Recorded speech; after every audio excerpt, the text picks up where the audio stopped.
다 같이 우리 로마서 5장 6절에서 10절까지 천천히 같이 읽겠습니다. 시작. 우리가 아직 연약할 때 기약대로 그리스도께서 경건하지 않은 자를 위하여 죽으셨도다.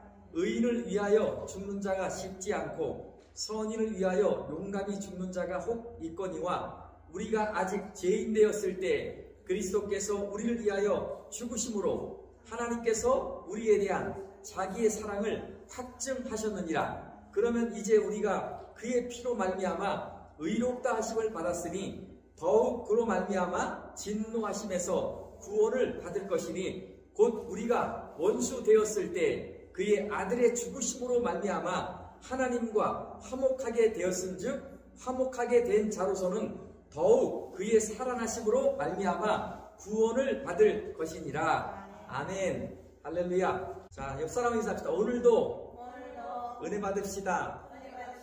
아멘. 누구 만나러 왔어요? 예수님 만나러 왔어요. 예수님이 우리 인생의 전부예요. 아멘. 예수님만 만나면 다 해결되는 거예요. 예수님을 만나야 돼요.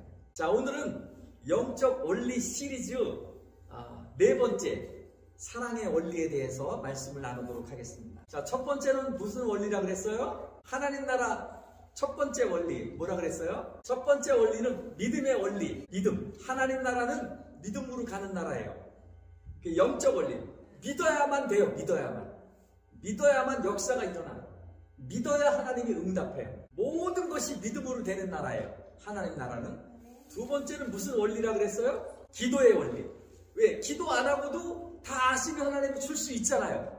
그런데 왜 기도하면 주냐고요? 기도 안 하면 왜 안 주냐고요? 기도 안 해도 줘요. 주지만 기도 안 하면 주는 거는 일반적인 거. 하루 밥 세끼 먹고 사는 일반적인 거는 기도 안 해도 줘요. 해를 주고 달을 주고 비를 주고 뭐 빛을 주고 일상적인 건 구하지 않아도 주는 거예요. 그런데 특별한 거는 반드시 뭘 해야 줘요? 기도를 해야 줘요. 그럼 왜 기도를 해야 줘요? 왜? 뭐 때문에? 그게 믿음이기 때문에. 믿는다는 게 뭘로 증명돼요? 기도로 증명되는 거예요. 기도로. 그럼 누가 기도할 거예요? 믿는 자가 기도하는 거예요. 그러니까 안 믿는 자는 기도를 해야 안 해요. 안 하지. 기도해봤자 아무 소용이 없는데 왜 기도를 하냐고. 그러나 기도에 분명 역사가 일어난다는 걸 믿는 자는 기도하게 돼 있어요. 아멘? 세 번째 하나님 나라 원리는 뭐라 그랬죠? 세 번째는 자, 심은 대로 거두는 거예요. 심은 대로. 그죠? 콩 심은 데 콩 나고 팥 심은 데 팥 나요. 반드시 하나님 나라도 심은 대로 거둬요. 그럼 뭘 심어야 돼요? 순종을 심어야 돼요. 순종. 예, 순종을 심으면 열매가 나는 거예요. 열매가. 그래서 이 세 가지를 지난주에 3회에 걸쳐서 쭉 얘기를 했죠. 네, 오늘 네 번째 원리입니다. 네 번째 원리. 무슨 원리라고요? 사랑의 원리. 사랑의 원리. 한번 따라 합시다. 사랑의 원리. 사랑의 원리. 자, 오늘 우리가 읽었죠? 세상에서 사람들이 가장 많이 하는 말, 가장 좋아하는 말이 무슨 말일까요? 언어 연구가가 조사를 했어요. 그래서 지구상에 있는 수많은 사람들에게 조사를 했더니 가장 좋아하는 말이 사랑이라는 말이에요. 누가 나한테 사랑한다 그러면 제일 좋아하고. 그래서 이 세상에는요, 사랑과 관련되는 시, 소설, 영화가 무지 많아. 아마 제일 많을 거야. 아마 제가 그랬죠. 꼭 설교할 때만 유행가 가사가 생각난다고. 사랑이 무엇냐고 물으신다면 눈물의 씨앗이라고 말하겠어요. 우리 누나가 엄청 좋아했던 노래거든요. 사랑은 뭐라고요? 이 가수는 사랑이 뭐라 그랬어요? 눈물의 씨앗이래. 아니, 눈물에 무슨 씨앗이 사랑이 됩니까? 이 가수는 아무튼 사랑은 눈물의 씨앗이라 그랬어요. 자, 그런데 보니까요, 세상에는 사랑 막 사랑을 많이 말하고 사랑을 얘기하지만 그 사랑을 가만히 들여다보고 조사를 해보니까 사랑에는 네 종류가 있더라 이거예요. 네 종류가. 잘 파악 못 해봤죠? 오늘 가르쳐 드릴게요. 자, 이 사랑에는 네 종류가 있대. 네 종류. 첫째는 이 원어로 빌레아라고 그러는데 빌레아 사랑. 이건 뭐냐면은 우정이에요. 우정. 우리 집사님 두 분 좋아하시죠? 그죠? 우정. 동성애가 아니라 우정이에요. 우정. 저 안 믿는 자들은 동성애로 변질시켰어. 그죠? 그 남자와 남자, 여자와야 여자 동성애로 이거 변질시켰어. 근데 여러분, 다윗과 요나단이 뭐예요? 우정이죠. 우정의 사랑. 이게 필레아 사랑이에요. 그래서 남자와 남자, 여자와 여자도 깊이 사랑한 사람은요, 그 둘이 관계가 아주 굉장히 뜨거워서 막 줍니다. 막 베풀어요. 저도 그 친구 중에 아주 가까운 제 친구가 있어요. 우정이 있어, 그 친구는. 지금도 카톡으로 매일 와요, 매일. 상훈아, 건강해라. 잘 먹고 잘 살아라. 아프지 말아라. 에브리데이 이렇게 카톡이 와요. 저도 또 물론 매일 보내주죠. 세상에 이런 친구가 어디 있습니까, 여러분? 그죠? 소꿉친구인데 서로 지금까지도 사랑하는 거예요. 이게 무슨 사랑이라고요? 필레아 사랑, 우정이에요, 이게 우정. 자, 두 번째는 뭐냐면 에로스 사랑. 이 에로스 사랑, 이거 뭐냐면 남녀 간의 사랑을 말해. 남녀 간의 사랑. 이제 여러분 다 결혼하셨으니까 알잖아, 그죠? 남녀 간의 사랑. 이게 부부 간의 사랑을 말해. 육체적 사랑을 말하는 거야. 자, 세 번째 사랑은 뭐냐? 스톨게 사랑이라는 게 있어요. 스톨게 사랑. 이거는 뭐냐면 부모 자식 간의 사랑이에요. 무슨 사랑이요? 부모와 자식 간의 사랑. 여러분, 부부 사랑이 깊어요? 부모와 자식 사랑이 깊어요? 부부간은 싸움은 그냥 갈라서 그냥 남이 완전히. 근데 부모 자식은 죽이니 살리니 하고 호적에서 파내니 해도 절대 그런 일이 벌어져요, 안 벌어져요? 안 벌어져요. 왜 그래? 부모와 자식은 뭐로 만났어요? 피로 만났어, 피로. 그래서 인간 사랑 중에 제일 끈끈한 사랑이 뭐예요? 부모 자식 사랑이에요. 이 천륜이 있는데 부모가 자식을 버릴 수 없고 자식이 부모를 버릴 수 없어요. 이거를 천륜이라 그래요. 그런데 이 세 번째 사랑, 스톨게라고 하는 사랑은 하늘이 정해진 사랑이다 이거예요. 그래서 부모는 자식을 사랑하고 자식은 부모를 사랑하는 거예요. 이게 조금 누구랑 닮은 사랑이냐면 하나님이랑 좀 닮은 사랑이 있지만 하나님의 사랑에는 미치지 못해. 왜냐면 우리가 사랑하지만 때때로 막 욱하고 막 이러잖아, 그죠? 그래서 우리는 풀가동을 사랑을 못해. 어쨌든 지상에서는 이 사랑이 제일 큰 사랑이에요. 그런데 이 세 가지 사랑을 능가하는 사랑이 있어요. 이 사랑보다 더 높고 넓고 깊은 사랑이 있어요. 그 사랑이 무슨 사랑일까요? 아가페 사랑이에요. 네, 저는 다 가르쳐주잖아요, 그죠? 아가까지 가르쳐줬는데 모르면 안 되지. 무슨 사랑이요? 아가페 사랑. 아가페 사랑. 이 사랑은 무슨 사랑이냐면 이것은 신만이 할 수 있는 사랑이에요. 하나님만이 할 수 있는 사랑이에요. 그 사랑을 하나님이 우리들에게 베푸는 거예요. 아멘?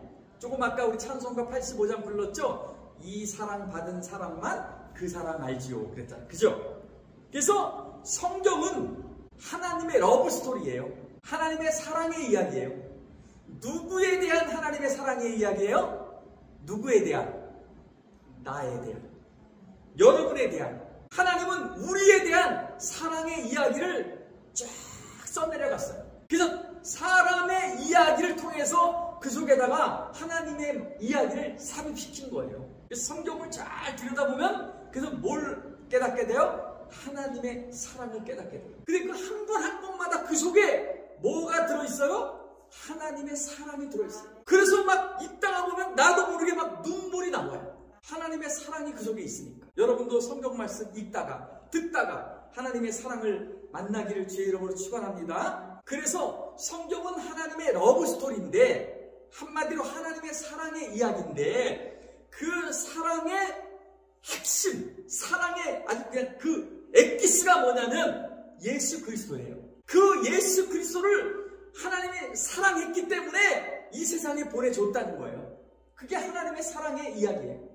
그런데 오늘 우리가 읽었던 성경 말씀에 우리를 향한 하나님의 사랑의 이야기가 쫙 기록된 거예요. 자, 그런데 오늘 본문에 우리가 읽었잖아요. 그 하나님의 사랑이 인간을 향한, 우리를 향한, 여러분 각자를 향한 사랑이 세 가지로 우리 읽었던 로마서에 기록되어 있어요. 한번 들여다볼까요? 자, 하나님이 우리를 어떻게 사랑했는지, 얼마나 사랑했는지 여러분 그 말씀을 보면 알게 될 거예요. 자, 세상의 사랑은 상대적이에요. 그죠? 네가 나 사랑하면 나도 사랑하고 네가 나 사랑 안 하면 나도 사랑 안 해. 이거잖아. 그죠? 그래서 세상에는 이렇게 상대적이에요.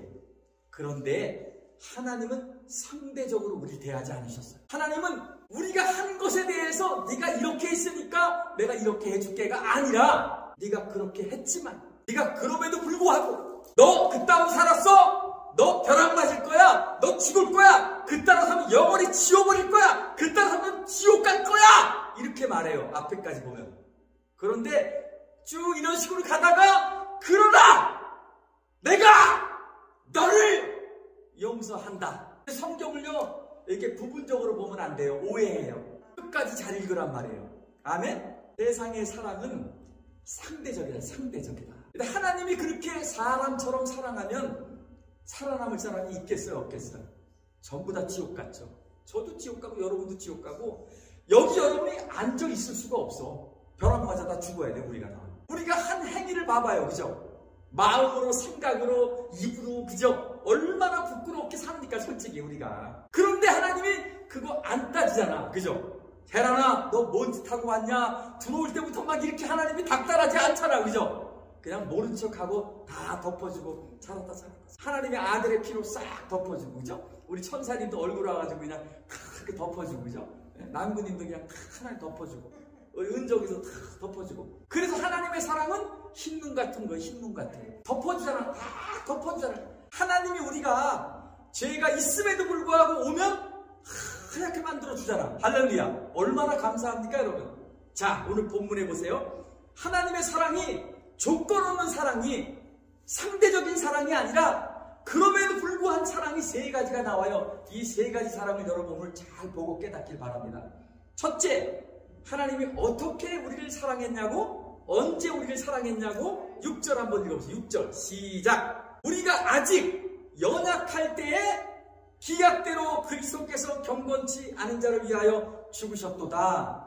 여러분 이게 무슨 말이에요? 연약할 때란 말은 자격이 안 됐을 때, 우리가 하나님의 뜻대로 살지 못할 때, 약해서 믿음이 부족해서 연약해서 하나님의 뜻대로 살지 못할 때에도 하나님이 우리를 사랑했다는 거예요. 믿음이 없을 때에도. 우리 은정이 자매님이 그랬나? 우리 최혜란 집사님이 그랬나? 옛날부터 하나님이 나 사랑하는 것 같았어요. 그러더라고요. 바로 그 말이 그 말이에요. 그때는 믿은 것 같지도 않고 하나님 품 안에 있는 것 같지도 않았는데 뒤돌아보니까 그때도 사랑하셨네? 이해가 돼요? 그때는 내가 믿지도 않은 것 같았어. 하나님 밖에서 있었던 것 같았어. 근데도 뒤돌아보니까 그때도 사랑하셨네? 여러분 하나님이 그때도 사랑했다는 말이 바로 이 말이에요. 연약할 때 아직 믿기도 전인데 하나님 앞에 돌아오기도 전인데 그때도 사랑했다는 거예요. 그때도. 여러분 믿습니까? 그때도 사랑했다는 거예요. 두 번째는 하나님이 언제 사랑했냐고요? 어떤 상태에 있을 때 사랑했냐고요? 8절을 읽어보세요. 자, 여기 보면 우리가 어떤 상태에 있을 때 우리를 사랑했다고요? 죄인으로 있을 때 사랑했대요. 죄인으로 있을 때 사랑했다는 거예요. 우리가 깨끗했을 때 흠잡을 거 없을 때 사랑한 게 아니라 죄 짓고 막 살아갈 때 사랑했다는 거예요. 그래서 그 확증으로 하나님이 자기 아들을 그 죄값을 해결하기 위해서 십자가에 죽였다는 거예요. 여러분 예수님은 언제 죽었어요? 2000년 전에 죽으셨잖아요. 나는 언제 믿었어요? 지금 믿었잖아요. 그죠? 그런데 2000년 전에 죽으신 그 예수님이 2000년 후에 태어날 나의 죄를 대신해서 죽었다는 거예요. 이해가 돼요? 하나님이 얼마나 세밀하게 우리를 사랑하는지 이해가 돼요? 2000년 전에 오신 주님이 2000년 후에 태어날 저와 여러분을 대신해서 죽었단 말이에요. 그러면 하나님의 사랑이 얼마나 깊은지 이해가 돼요? 그렇게도 세밀하셔요. 자, 세 번째, 하나님이 언제 사랑했다고요? 또 언제? 10절 한번 다 같이 읽겠습니다. 10절 시작. 어떤 상태에 있을 때 사랑했다고요? 원수 되었을 때 우리 사랑했대. 원수 되었을 때, 약했을 때뿐 아니라 죄인 되었을 때뿐 아니라 우리가 원수짓, 여러분 원수짓 했어요 안 했어요? 원수짓이란 나는 그렇게 나쁜 짓 안 할 것 같은데 그게 아니라 우리가 하나님에 의해서 창조됐잖아. 그죠? 우리 눈으로 보이지 않지만 하나님의 은혜로 우리가 건강하게 수많은 인생의 위기 속에서 오늘까지 우리가 살아왔단 말이에요. 그 모든 보이지 않는 손길, 내가 죽지 않고 망하지 않고 끝장나지 않고 오늘 여기까지 오게 하신 분이 누구예요? 하나님이란 말이에요. 하나님을 믿지 않아가지고 하나님을 욕하고 비방하고 삿대질하고 그리고 하나님의 뜻을 어기고 그냥 내 맘대로 살았다고. 그런데 그랬을 때에도 우리를 사랑했다는 거예요. 여러분 할 말이 없잖아, 그죠? 자격이 없을 때 사랑했다는 걸, 전혀 자격이 없을 때도. 그래서 이런 지금 세 가지 말, 이 세 가지 말을 풀어서 쫙 설명해 놓은 게 성경이에요. 그래서 이스라엘의 이야기, 성경에 등장하는 인물들의 이야기. 야, 우리가 여러분 성경 읽다가 그런 마음 안 들어요? 야, 세상에 뭐 이런 인간들이 다 있어. 아니, 세상에 어떻게 이런 인간들이 다 있어요?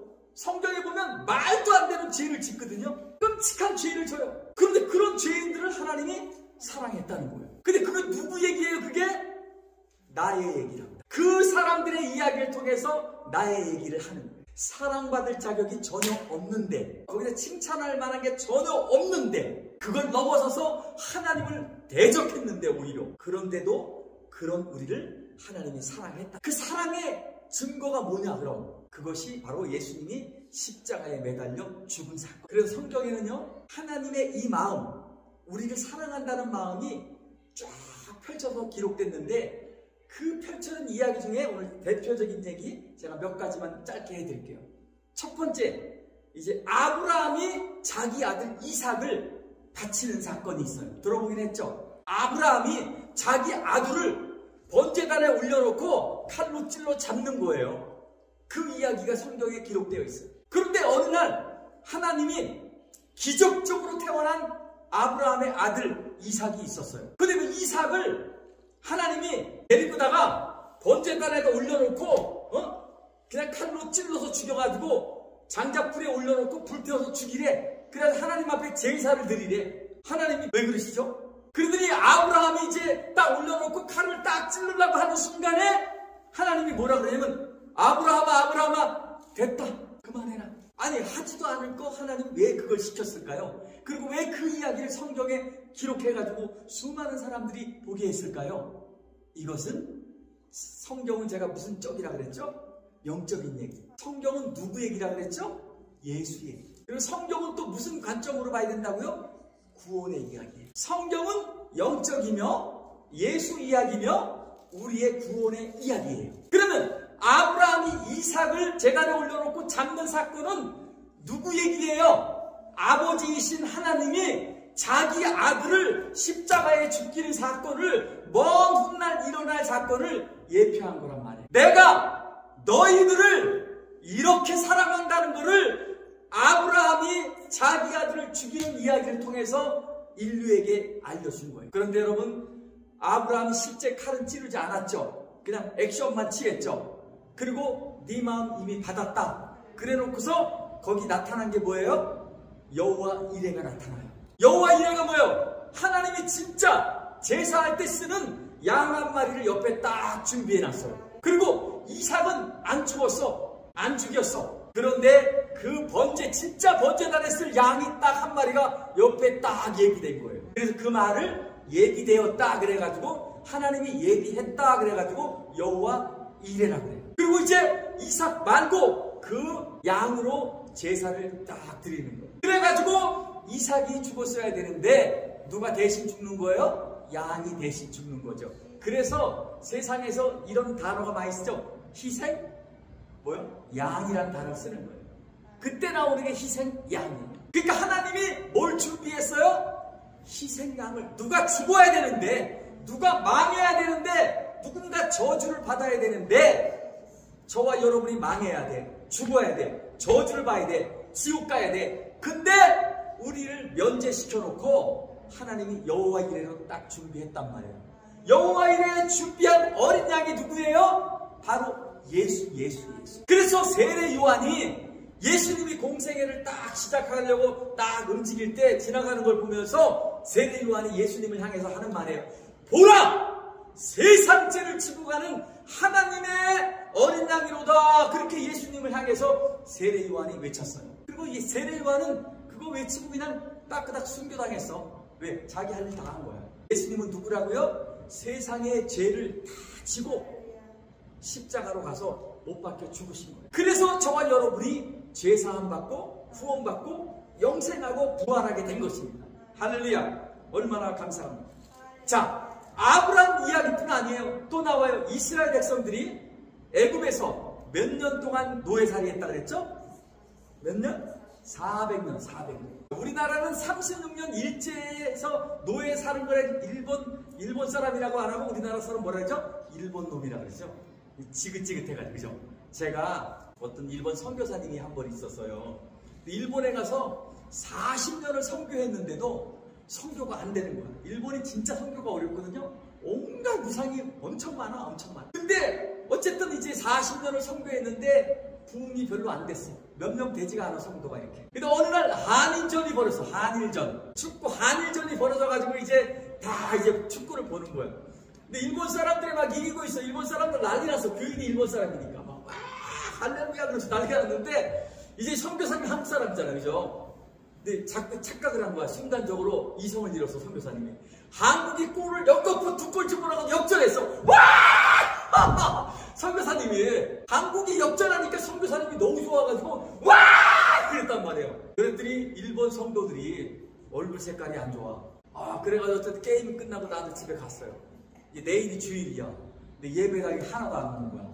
시험 들었어. 저보다 시험 들었어. 그때 이 선교사님이 깨달았다는 거야. 내가 일본을 사랑하지 못했구나. 옛날 그 일제 36년이 내 마음속에 한이 돼가지고 일본 놈들, 속으로는 일본 놈들 그러면 선교하라니까 선교가 되겠어요? 안 되겠어요? 안 되죠. 선교는 예수님 사랑에 감동돼가지고 예수 사랑으로 하는 건데 이 사람이 속에 일본 놈이 들어있어가지고 선교가 안 됐다는 걸 깨달았어요. 그래서 철저히 금식하고 회개하고서 일일이 찾아다니면서 제가 잘못했다고 용서해달라고. 그래가지고 성도들의 마음을 다 달래가지고 다시 부흥했다는, 놀랍게 부흥했다는 이야기가 실제 있어요. 자, 여러분 400년 종살이했단 말이에요. 그러니까 이스라엘 사람들은요, 그 이집트, 지금의 에집트죠. 이집트. 그 이집트 사람들이 이빨을 갈리겠어요? 안 갈리겠어요?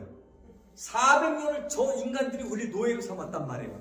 얼마나 이빨이 갈리겠냐고. 하루도 아니고 40년도 아니고 무려 400년을 종살이 했으니까 그것도 채찍으로 막 맞아가면서 벽돌 찍고 막 그러면서 얼마나 힘들게. 그런데 하나님이 모세를 보내줘가지고 기적같이 10가지 재앙을 일으켰는데 마지막 재앙이 뭐냐면 모든 장자가 죽는 재앙이에요. 짐승이건 사람이건 뭐든지 첫 번째 거는 다 죽는 재앙이 아주 애굽 전역에다 임하게 했어요. 유대인이거나 또 애굽인이거나 모든 그 지역에 사는 사람은 장자가 다 죽는 재앙을 하나님이 선포했어. 그런데 이스라엘 백성들에게는 피할 길을 가르쳐줬어요. 양을 잡아가지고 문 인방이라고 그러죠. 위에도 바르고 좌우에도 발라라. 문 인방에 발라라. 그러면 그 양 잡아가지고 그 피 바르는 집에는 죽음의 사자가 패스 오버, 즉 넘어간다. 그래서 이스라엘 백성들은 그 말을 믿어서 양을 잡아가지고 피를 발랐고, 다른 나라 사람들은 그 말을 안 믿고 콧방귀 꼈어요. 그러니까 피를 밟는 유대인 백성들한테는 한 명도 장자가 죽는 재앙이 안 닥쳤어. 근데 그 말을 콧방귀 끼고 안 들은 사람들은 죽음의 사자가 찾아가서 전부 다 초토화해 돼가지고 장자가 전부 다 죽어버려요. 그러니까 하나님의 살아계심을 알아가지고 나가가지고 이스라엘 백성들 그냥 다 보내버렸어. 이 사건은요, 장차 있을 무슨 사건이에요? 여러분, 이스라엘 백성들이 400년 동안 노예 살았다고요. 그런데요, 우리 예수 믿기 전에 우리가 누구의 노예가 됐었어요? 사탄 마귀의 노예가 돼가지고 사탄이 시키는 대로 살았다고요. 그래서 먹으라면 먹고, 가라고 그러면 가고, 하라고 그러면 하고, 사탄이 내 안에서 시키는 대로 온갖 죄를 다 지면서 영원한 생명하고 상관없는 삶을 우리가 살았던 거예요. 그런데 장자이신 예수님, 모든 인류의 장자이신 예수님, 그분이 우리 대신 죽으셔가지고, 그래서 그 피를 어디다 발랐어요?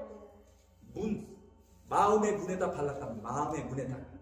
우리 심령에다 발랐단 말이에요. 그래서 마음으로 믿어 의에 이르고 입으로 시인하여 구원에 이른다는 말이 그 말이에요.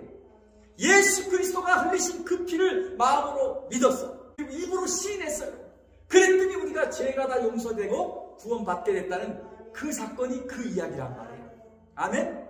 그래서 우리가 그 장자 재앙에서 이스라엘 백성들이 살아남은 것처럼 오늘날 전 인류 중에서 장자이신 예수님이 십자가에서 피 흘린 거를 날 위해서 죽으셔가지고 피 흘렸구나, 그 피를 믿으면 우리도 문임방, 즉 마음에 발라가지고 우리가 구원받게 되는 줄 믿습니다. 자, 또 하나 다윗 왕이 있어요. 역대 가장 위대한 왕이라고 하는 다윗 왕이 있었는데, 다윗 왕이 아들이 있었어요. 아들이. 그런데 이 아들이 반역을 해가지고 어느 날 다윗이 맨발로 패티바람으로 도망가게 된 거예요. 아들이 반역을 해가지고. 그래서 그냥 맨발로 패티바람으로 막 도망갔는데, 세상에 아들놈이 이제 반역을 해가지고요, 그 아버지를 죽이겠다고 군사 수만 명을 데리고 쫓아가는 거예요. 그리고 아버지의 아내들을 백주에 천막 쳐놓고 백성들이 다 보는 앞에서 겁탈을 해버렸어. 아버지의 아내들을. 세상에 돌로 쳐 죽일 놈이죠. 그죠? 얼마나 나쁜 놈의 이놈이. 그런데요, 다윗이 뭐라 그러냐면요, 군사들이, 자기 군사들이 원수잖아. 그죠? 아버지의 원수며 백성들의 원수잖아. 저 반역자를 가서 이제 잡아야 되잖아. 그죠? 그런데 다윗이 뭐라 그러는지 알아요? 내 아들 중은 아직 어리니까, 철이 없어서 그러니까 대충 해라. 세상에 여러분, 이런 아버지가 있어요? 내 아들 비록 반역을 했지만, 나를 죽이려고 지금 창 들고 쫓아오지만 철이 없어서 그러니까 좀 봐줘라. 살살 좀 해라. 제발 죽이지 말라. 그렇게 신하하고 군사들에게 다 명령을 하는 거예요. 자기 맨발로 지금 도망가면서. 그래서 이런 아버지 있어요? 없죠. 그런데요, 이제 조금 있다가 그 백주의 자기 막 와이프들 있죠. 다 겁탈해가지고 정말 천벌을 받을, 벼락 맞을 짓을 다 했다고, 이 아들놈이. 그런데도 다윗은 이렇게 기다리는 거예요. 뭔 생각하면서 기다려요? 이 아들이 제발 좀 돌이키길 바라는 거예요. 속으로 막 이렇게. 그런데 소식이 들려왔어요. 막 날쌘 병사가 달려와가지고, 왕이여 기뻐하소서. 뭔데? 왕의 원수를 제압했습니다. 그런데 그 소리를 들으면 기뻐해야 되잖아, 다윗이. 근데 다윗이 그 소리를 듣고서 고개를 돌려. 그리고 저쪽에 가서 그냥 대성통곡을 하는 거예요. 아니, 이 아저씨 왜 그래? 반역자를 때려잡았다는데 기뻐해야 될 거 아니에요. 그죠? 그런데 이 다윗이 자기 아들이 죽었다고 우는 거야. 그러니까 백성들은 입장이 어떻겠어요? 지금 맨발로 도망가는 다윗 왕을 위해서 목숨 걸고 싸워가지고 원수들을 지금 제압했는데, 그 원수들 제압한 백성들과 군사들에게 칭찬을 안 해주고 그냥 그 일 때문에 울고 백성들이 화가 났어요. 만약에 왕이 죽은 저 반역자 아들을 칭찬하고 쳐다보고 우리를 배척하면 우리는 오늘부로 다윗 왕을 다 떠나버릴 겁니다. 이렇게 협박을 해버렸어요. 그랬더니 다윗이 이제 이러지도 저러지도 못하고 있다가 이렇게 고백합니다. 놀라운 고백이에요. 뭐냐면, 내 아들 압살롬아! 내 아들 압살롬아! 내 아들 압살롬아! 내 아들 압살롬아! 내가 차라리 죽었어야 되는데, 내가 차라리 죽었어야 되는데, 이 어린 네가 죽었구나. 세상에 이런 아버지가 어딨냐고요. 반역자잖아. 아버지를 죽이려고 했잖아요. 세상에 이렇게 악한 놈이 어딨냐고요. 그런데 그 아들이, 반역자 아들이 아버지한테 칼 들고 죽이겠다는 그 아들이 죽었는데, 다윗이 하는 말이 차라리 내가 죽었어야 되는데 네가 죽었다고 말해요. 누구 이야기예요? 하나님의 이야기예요. 그래서 하나님은 저와 여러분을 위해서 대신 어떻게 했어요? 자기 아들을 보내가지고 죽이신 거예요. 왜 하나님은 또 그렇게 했냐고요? 성경을 읽어보면 그 답을 찾게 되는데, 오늘 짧게 답만 알려줄게요. 창세기 1장에 보면 하나님이 인간을 창조하시는데 모든 피조물은 하나님 안 닮게 만들었어요. 근데 유일하게 인간만 누구 닮게 만들었어요? 하나님 닮게 만들었어요. 하나님이 인간을 사랑하는 이유예요. 하나님이 자기 아들을 십자가에 죽이신 이유예요. 왜? 저와 여러분이 하나님의 뭐냐면 상속자요, 후계자요, 영원토록 하나님 나라를 통치할 사람이기 때문에, 하나님이 우리를 사랑했기 때문에 자기 아들을 대신해서 우리들의 그 십자가로 죄를 사해 주신 것입니다. 할렐루야. 그래서 결국 구약에 예언되어 있던 사건들은 전부 다 앞으로 있을 뭘 예표한 사건이에요? 갈보리 십자가에 못 박혀 죽으시는 예수님의 이야기를 다 예표한 사건들이에요. 하나님의 사랑이 좀 깨달아지십니까? 믿어지십니까? 성경에서 예수님의 사랑을 많이 받은 사람 중에 신약성경에 대표적으로 두 사람이 있어요. 물론 다른 사람들은 많이 받았지만, 그런데 이 베드로, 12제자 중에 수제자. 그런데 베드로는 예수님의 사랑을 많이 받았어요. 그런데 이 베드로가 예수님을 목숨 걸고 따르겠다고 한 베드로가 예수님이 딱 붙잡히자 있잖아. 어떻게 했냐면 도망갔어. 도망간 두 번째 치고요. 나는 예수를 몰라요. 나는 저 인간하고 상관없어요. 저 인간요 나하고 상관없어요. 성경은 이빨을 갈면서 모르려고 했대. 이럴 수가 있습니까 여러분? 그렇게 예수님하고 3년 반 따라다니면서 엄청나게 많은 사랑을 받고 살았는데 자기의 그 스승 구원자 예수님을 이빨을 갈면서 증오하면서 저주하면서 모른다고 했다는 거예요. 베드로는 그렇게 했어요. 그런데 그런 베드로에게 예수님이 찾아왔어요. 부활하시고 난 다음에. 그러면서 예수님이 3번 물어봅니다. 요한의 아들 시몬아, 네가 나를 사랑하느냐? 3번을 물어보셔요. 네, 사랑합니다. 두 번째 또 물어보니까 사랑합니다. 세 번째 물어보니까 실패했잖아, 지가. 그쵸? 말로는 사랑한다고 실패했잖아. 배반했잖아. 그러니까 사랑을 하지만 온전하지 못하지만 어쨌든 사랑해요. 이렇게 말해버렸어요. 그런데요, 그런 걸 다 불문에 붙이고 과거를 불문에 붙이고 그래. 그러면서 내 양을 먹이라. 그러면서 목양의 사역을 베드로에게 맡깁니다. 또 한 사람 있어요. 12제자 중에 요한이라고 하는 사도가 있어요. 요한은 예수님이 아주 사랑했어. 예수님 성경에 보면 예수님하고 이렇게 아주 그냥 기대가지고 항상 예수님의 가슴에 남자가 무슨 예수님의 가슴에 묻혀있어. 근데 아무튼 그 스승님을 얼마나 사랑했는지 이 요한은 예수님의 가슴에 묻혀가지고 예수님 말씀해주세요 이렇게 사랑했대. 근데 그런 예수님이 그 요한을 사랑했다고 성경은 나오고 있어요. 어떻게 보면 베드로보다도 더 예수님이 사랑한 것 같아요. 그런데 요한이 예수님이 붙잡힐 때 어떻게 했는지 아세요? 진짜 요한은요 팬티바람에 도망갔어. 그래서 걸음하나 살려로 하고 도망갔대. 그런데 그렇게 예수님을 등지고 도망갔던 요한에게 누가 찾아왔어요? 예수님이 딱 찾아왔어. 예수님이 찾아왔어. 그러면서 그 요한에게 은혜를 부어주신 거예요. 샬롬, 평강이 있을지어다. 그리고 성령을 받아라. 그리고 은혜를 또 부어주시고 주님의 사명을 재차 맡겨주셨어요. 배반하고 부인하고 도망갔던 자기에게 그 또 다시 인정해주고 또 사랑을 부어주니까 이 요한이 너무너무 거기에 감격을 한 거예요. 그래서 요한의 다른 서신서보다 요한 1, 2, 3서 있죠. 요한복음 있죠. 누가 쓴 거예요? 요한이 쓴 거예요. 요한. 다른 성경보다 이 요한복음하고 요한 1, 2, 3서에는 엄청 많이 등장하는 단어가 있어요. 무슨 단어일까요? 사랑. 사랑이라는 단어가 성경에서 가장 많이 나와요. 왜냐하면 이 요한은 하나님의 사랑을 너무나 크게 느꼈고 예수님의 사랑을 너무너무 느꼈기 때문에 그 사랑을 갚을 길이 없어서 내가 사랑으로 살아야 되겠다고 고백한 사람이에요. 어느 날 제자들이 그에게 찾아왔습니다. 선생님, 사도님, 우리가 어떻게 해야 하나님 앞에 충성되고 훌륭한 주의 종이 될 수 있습니까? 많은 제자들이 와서 물어봤어요. 우리에게 그걸 가르쳐 주십시오. 우리가 그대로 따르겠습니다. 이렇게 제자들이 다 와서 물었습니다.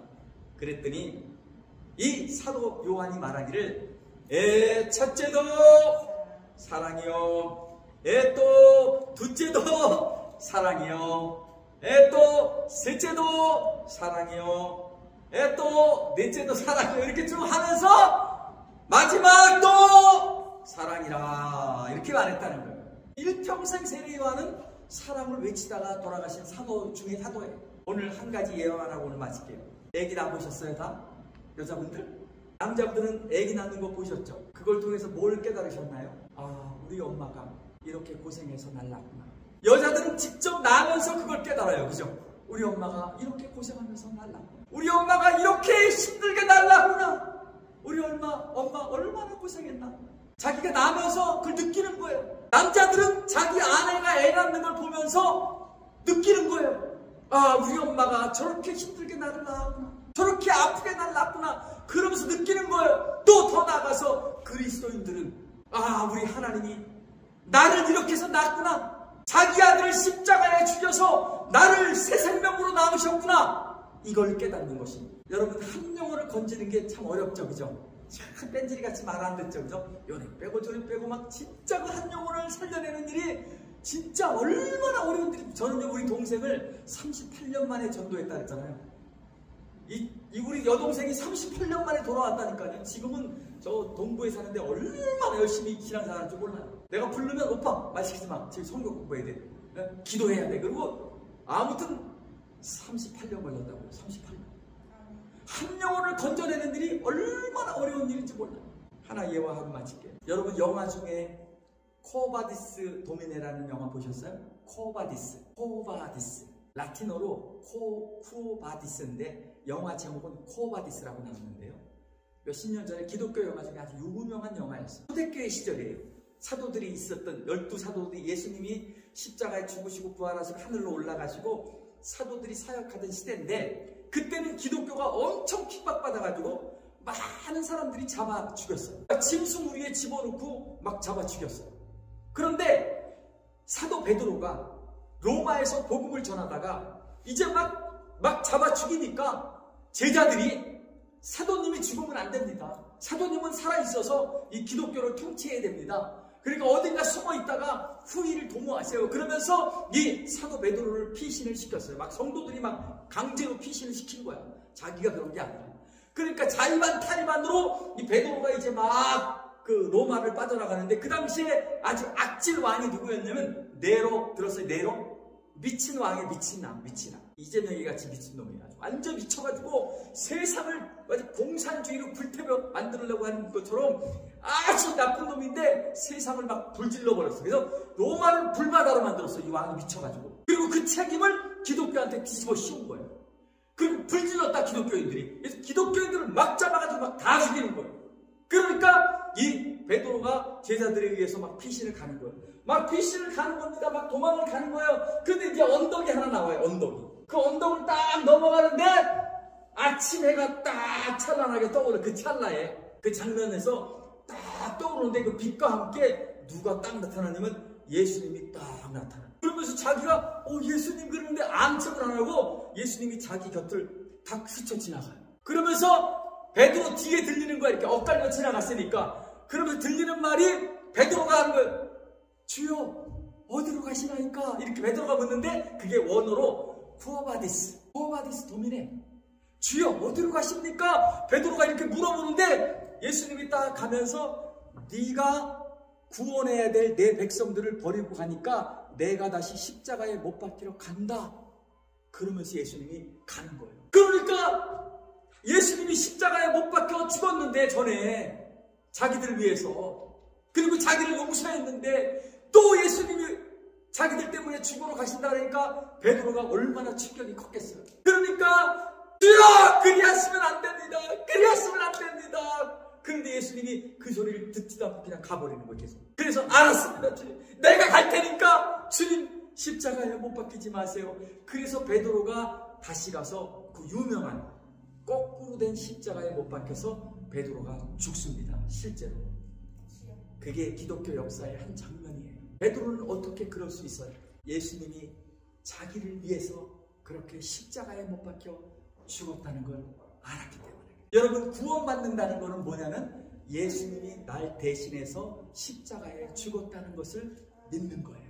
그 믿음 때문에 우리가 구원을 받은 거예요. 한마디로 말해서 하나님의 독생자를 주신 사랑, 예수님의 우리를 대신해서 죽으신 사랑, 성령님이 내 안에 오셔서 끊임없이 그 아버지의 사랑, 예수님의 십자가의 사랑을 깨우쳐 주심으로 말미암아 그 사랑을 깨달은 게 구원이에요. 그 구원을 우리에게 베풀어 주셨단 말이에요. 그러면서 사도 요한은 우리에게 말하는 겁니다.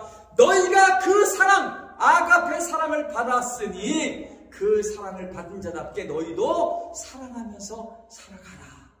아멘. 그 사랑을 받았기 때문에 그 사랑을 이제 나눠주며 살아가라. 할렐루야. 오늘 이 말씀 우리는 그 아가페 사랑을 받았습니다. 그리고 날마다 살아가면서 받습니다. 그렇게 우리에게 그 아가페 사랑을 베푸시는 이유는 우리도 그렇게 살라는 거예요. 우리 주변에 보면 정말 사랑할 수 없는 사람들 많잖아요. 그죠? 이해할 수 없는 사람 많잖아요. 그죠? 그럼에도 불구하고 우리 사랑받은 자답게 그 사랑을 나누면서 살아갑시다. 기도하겠습니다. 하나님 아버지, 주님 오늘 귀한 말씀을 통해서 진짜 사랑이 뭔지, 참 사랑이 뭔지, 하나님의 사랑이 뭔지, 예수님의 사랑이 뭔지 이 아가페 사랑을 알려주셔서 감사합니다. 이 사랑 때문에 우리가 용서받고, 이 사랑 때문에 우리가 구원받고, 이 사랑 때문에 정죄받고 심판받지 않고 천국 백성 삼아주시니 감사합니다. 이 놀라운 사랑을 그때만 받은 것이 아니라 지금도 받고 앞으로도 받고 영원토록 받을 건데 그 사랑 받은 자답게 우리도 베풀며 사랑하는 우리 모두가 되게 하여 주시옵소서. 그 사랑을 하며 살아갈 수 있도록 아가페 사랑을 우리의 심령 속에 충만하게 부어주시고 그 사랑의 능력으로 살게 하여 주시옵소서. 예수님 이름으로 기도합니다. 아멘.